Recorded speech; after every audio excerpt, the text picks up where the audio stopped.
एक बारी एक हाथी और गधे के बीच में आसमान के रंग को लेकर के और बहस छिड़ गई।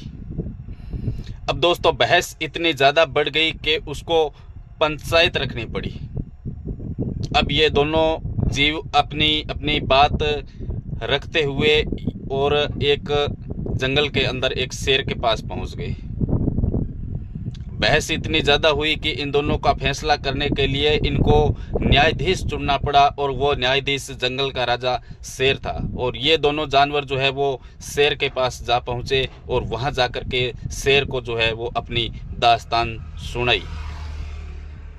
शेर ने पूछा, भाई क्या बात है, आज आप दोनों मेरे पास में पहुँचे हो, तो क्या प्रॉब्लम है आपके बीच में, किस चीज़ की बहस छिड़ी हुई है।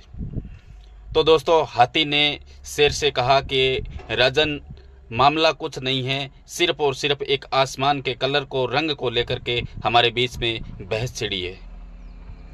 मैंने कह दिया कि आसमान का रंग नीला है, लेकिन ये गधा जो है वो इस रंग को एक्सेप्ट नहीं कर रहा है, ये इसे मानने के लिए तैयार नहीं है।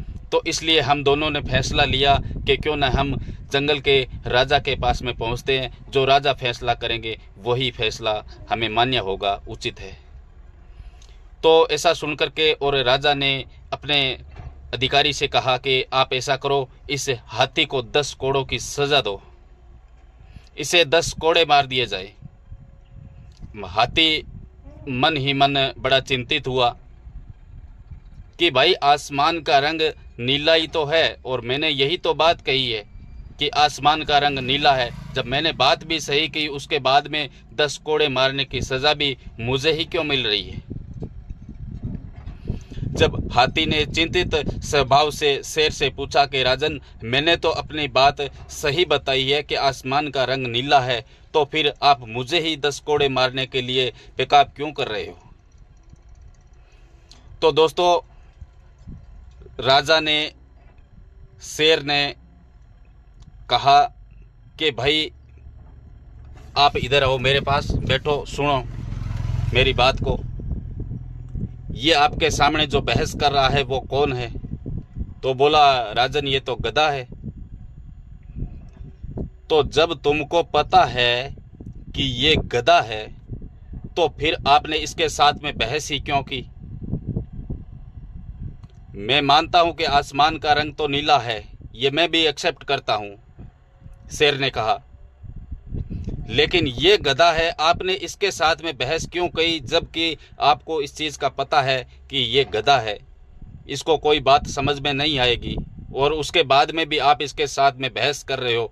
तो कोड़े किसको मारे जाए बताइए। अब भाई वास्तव के अंदर ही राजा ने बहुत ही गजब का फैसला कर दिया है।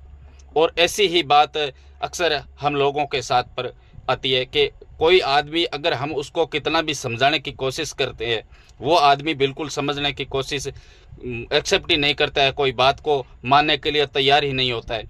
तो दोस्तों ऐसे लोगों से बहस करना व्यर्थ है, ऐसे लोगों से फिर बहस करना भी नहीं चाहिए। अगर हम ऐसे लोगों से फिर बहस करेंगे तो उल्टा दंड हमें ही मिलेगा। तो इसलिए स्टोरी को ज़्यादा से ज़्यादा शेयर करें, लाइक करें, वीडियो को कमेंट करें, और हमेशा इस चीज़ का ध्यान रखिए कि जो इस प्रवृत्ति के लोग होते हैं उन लोगों से बहस करना व्यर्थ है। ऐसे लोगों से बहस नहीं करना चाहिए। और वीडियो को शेयर करें, लाइक करें। जय हिंद।